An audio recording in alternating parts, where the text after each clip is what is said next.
Boa noite. Você já foi chamado de herege? Você se sente um herege? Bom, com certeza, algum herege você conhece. Certamente alguns que assistem meu vídeo assistem um herege. Eu quero ler um trecho de uma apostila que eu tenho, uma das apostilas que eu compilei durante o meu período na UFRJ. Eu fui talmide, aluno, né, da Morá, professora em hebraico, doutora Cláudia Andréia Prata Ferreira, professora da Faculdade Fluminense e Universidade Federal do Rio de Janeiro, na cadeira de hebraico e português. Uma senhora judia brasileira, de notório saber em diversas ciências, né? Principalmente no hebraico, né? Foi minha professora por um certo período e muito minha amiga, me doou muito abundante trabalho, muitos trabalhos que eu guardo com muito carinho, porque são materiais que você pode até achar com o seu conteúdo em livros, mas aí você vai ter que procurar saber. E ela me passava trabalhos, artigos, muitos artigos, sites onde ela tinha teses de mestrado, de doutorado dela, e inclusive me forneceu um link na época em que eu podia ter acesso ao Centro de Tese de Mestrado e Doutorado da USP e podia imprimir trabalhos. Então, eu sou muito grato a Morá Cláudia, né? E claro, como eu vou usar um trabalho dela, eu, por justiça, por lei e com orgulho, essa apostila que eu compilei, um material que ela me cedeu. Então, esse trabalho em particular tem trabalhos de outras autorias aqui, mas majoritariamente são trabalhos de autoria da doutora Cláudia Andréia Prata Ferreira, professora de hebraico da Universidade Federal do Rio de Janeiro. Então fica aí, né, a nota dos direitos autorais, né, dela. E nós vamos começar falando sobre o tópico, o texto talmúdico, tá? Aí vocês vão entender, né, no curso da leitura, por que eu falei sobre o herege.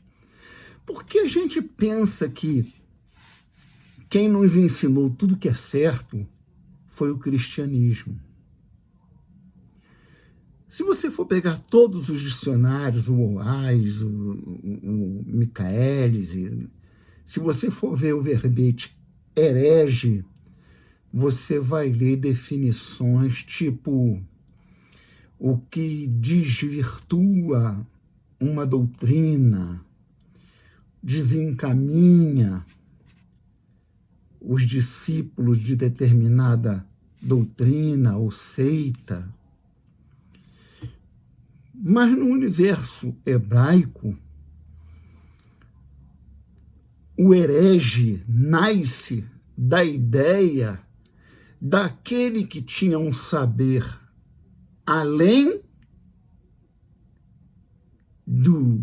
da média, do mediano, e não compreendido, às vezes era posto para fora. Posteriormente, esse seu saber reconhecido, e assim surgiram muitos mestres.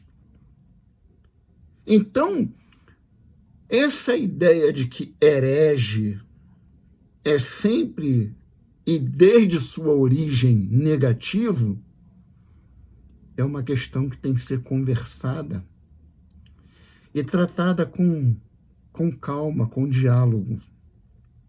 O que não querem fazer nunca, principalmente nos dias de hoje, né? Eu sei que nos meus vídeos eu falo coisas que muita gente não concorda, mas procura lá no comentário, né? Então vamos ao texto para que não sejamos demasiadamente demorados. O texto talmúdico. O texto talmúdico está estruturado de forma a que o texto da Mishnah e Gemara ocupem uma posição central na página e sejam rodeados pelos comentários de Rashi. Aqui está Tosefta, mas tem uma palavra do lado que não me parece a tradução do hebraico, né? Aqui está Tosefta, mas me parece que é aramaico, termina em Aleph. A Gemara é um estudo, eu não vou entrar em detalhes sempre sobre essas expressões. Aqueles que porventura quiserem saber, escrevam nos comentários perguntando, e aí o Enoque vai feliz, orgulhoso, todo bobo, né? Lá explicar. A Gemara, entre outras coisas, é a ciência usada na leitura do texto hebraico consonantal, aonde, entre outras coisas, cada letra do alfabeto hebraico tem um significado numérico. E, através de estudos do texto, do Taná, também da Torá, né, que faz parte do Taná. Taná é Antigo Testamento, Torá é chamado os 5 livros de Moisés, a lei.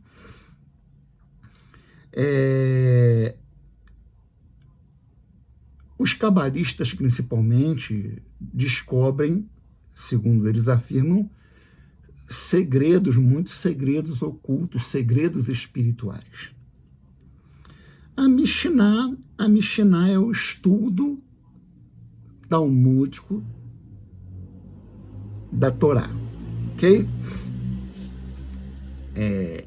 Qualquer falha minha eu depois conserto, mas vamos seguir em frente. Ocupem uma posição central na página e sejam rodeados pelos comentários de Rashi. Tá?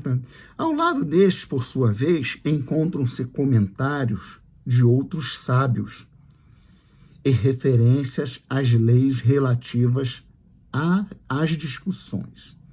Dinâmica talmúdica. A Torá não pode prever todos os casos que ocorrem na vida real.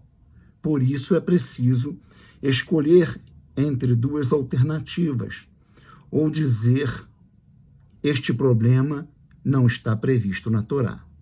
Logo, devemos deixá-lo de lado e descobrir outra solução. Ou então dizer: este problema não está previsto explicitamente na Torá, logo devemos descobrir nela uma lei que regule um problema parecido e interpretar essa lei.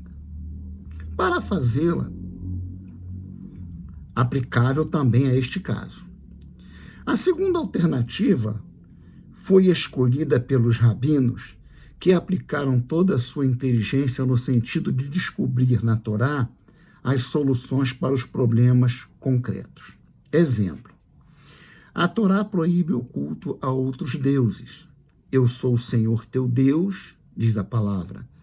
Não terás outros deuses além de mim. Mas no Império Romano, o culto ao imperador era obrigatório. Os rabinos estavam diante do seguinte dilema: seguir estritamente a Torá e proibir qualquer referência ao imperador, o que teria irritado aos romanos e tornado seu domínio ainda mais cruel, ou dizer: temos de obedecer à ordem romana e introduzir o culto do imperador no templo. A solução escolhida foi uma terceira, baseada na interpretação.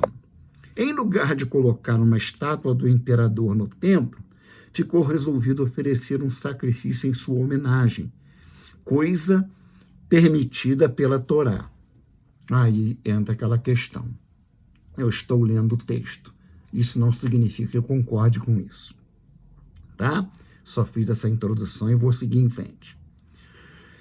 É o sacrifício pacífico regulamentado em Levítico 3, 1, 7, 11 e 22, 21. A noção de sacrifício pacífico foi interpretada, isto é, adaptada ao problema de honrar o imperador sem desobedecer à Torá. O problema de honrar os imperadores romanos não está explícito na Torá, o que quer dizer, em nenhum lugar dela se diz como realizar cerimônia.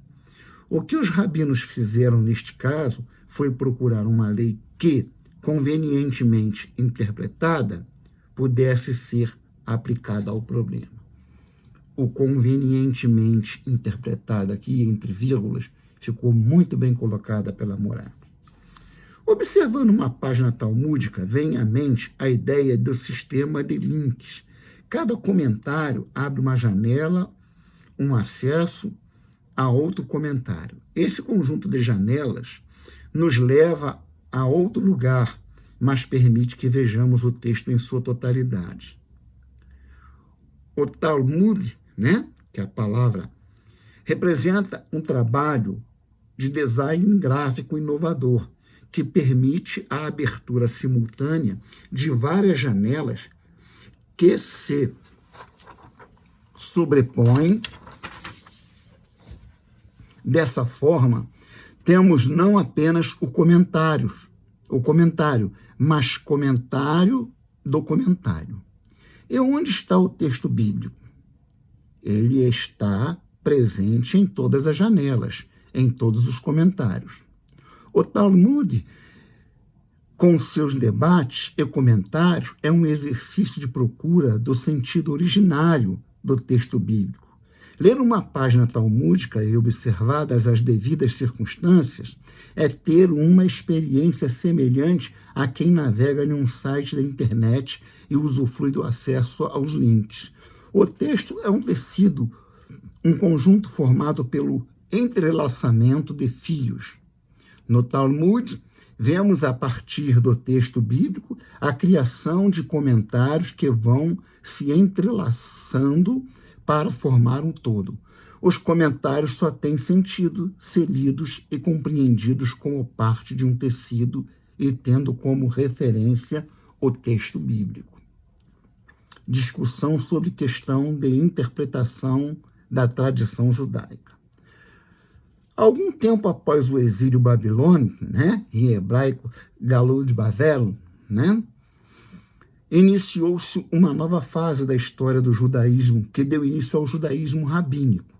Segundo a tradição, essa fase foi iniciada por Esdras, continuada pelos homens da grande assembleia e depois pelos soferim. Soferim é o plural de sofer. Sofer é copista, escriba. A Bíblia de Jerusalém,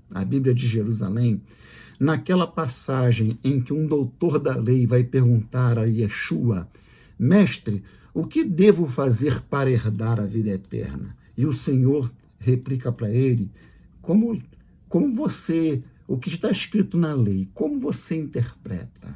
né? Porque todo doutor, ele cresce copiando texto, copiando texto, copiando texto, copiando texto, ele acaba sendo uma pessoa que examina, e cada texto tem anotações, observações do escriba anterior, do sofer anterior. Então, a Bíblia de Jerusalém, ao invés de colocar doutor da lei ou escriba, ela traz que, chamando ele de legista. Eu risquei isso aí. Isso é um absurdo, uma incoerência. Você pegar o termo legista, somente a Bíblia de Jerusalém vai ser escrita, vai ser traduzida para o português do Brasil. Aí o cara coloca legista ali. Qual é a ideia de legista para um brasileiro em 2024? E o que essa palavra, o que está escrito no texto hebraico, né? Que eu não lido com grego, lido com hebraico, não tenho outro, lido com a peshita, né? É um sofer, um escriba. Então, depois das grandes assembleias, né? Os soferinhos, os escribas, embora poucas provas sustentem essa teoria, e não haja unanimidade em sua aceitação. Não há dúvida de que uma nova fase se torna perceptível no século II antes da Era Comum, como eles costumam colocar. Ela é judia, ela não crê em Yeshua como Machia, então ela não escreve antes de Cristo, ela escreve antes da Era Comum. Com o aparecimento dos fariseus, cujos mestres conhecidos como Rahamim, né? Raham é sábio, né? Você vê lá no livro, eu não sei se é em Números, onde tem aquela passagem que Deus manda Josué ou Moisés destruir todo o povo, não pegar nada, não pegue nada daquilo ali, queimem tudo, destruam tudo. E um homem chamado Acã, é essa palavra aqui, né? Raham, em hebraico. Raham significa sábio. Ele provavelmente, pelas escolhas que fez, escolheu a cunha babilônica e uma capa babilônica, artefatos de magia, de mago, de quem lidava com prognosticação, com adivinhação e coisas do tipo. Mas vamos direto, que eu já estou entrando com um assunto que não tem relação direta com o texto. Rahamim, os sábios, dedicaram-se à interpretação da orientação escrita, né? A Torá Shebiktav, né? Shebiktav. E a formulação da orientação oral. A Torá Shevir Pealp, né? Na verdade é Torá Shebialben,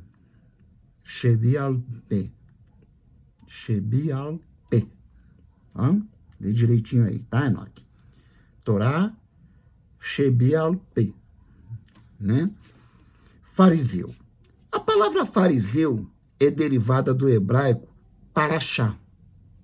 Parashá é o termo que significa tornar claro, elucidar, lançar luz sobre. Então a gente vai perceber que o fariseu, que se tornou sinônimo de mau caráter, hipócrita, por causa da alcunha que isso foi dada aos homens que atuavam como atuavam nos dias de Yeshua e recebeu severas reprovações do Senhor, não quer dizer que isso foi sempre assim, né? Ficar claro por meio de revelação, né? É isso que significa a palavra parashá, de onde vem o termo fariseu, né?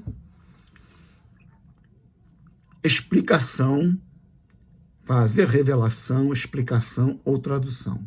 Uma teoria sobre a origem do movimento e também da designação fariseu relata que os fariseus, sob a liderança do príncipe Asmoneu João Hircano, 135 a 104 antes da Era Comum, um ex-fariseu, foram expulsos do sinédrio e posteriormente designados com o nome de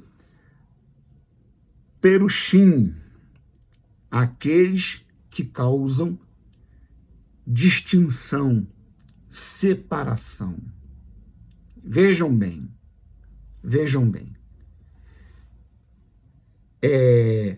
João Hircano e seus discípulos, por trazerem doutrinas que estavam além do que era percebido nas assembleias, nas reuniões, eles foram expulsos e designados como prushim, né? Perushim não é a palavra correta, é prushim, né?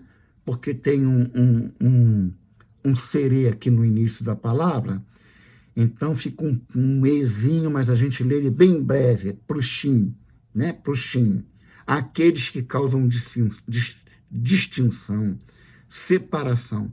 Dessa forma, os fariseus são os que causam distinção, no sentido de que são expositores da Torá. Torá quer oral, quer escrita. Aproximadamente no mesmo período, os mestres fariseus tornaram-se conhecidos como rabinos. O que antes fora um método de discurso tornou-se título, né? Tornou-se título, concedido por ordenação a aqueles considerados como tendo adquirido o conhecimento necessário. Doravante, podemos falar em judaísmo rabínico, que foi uma continuação do judaísmo farisaico, né? Eu vou parar por aqui. Tem agora um próximo tópico, interpretação.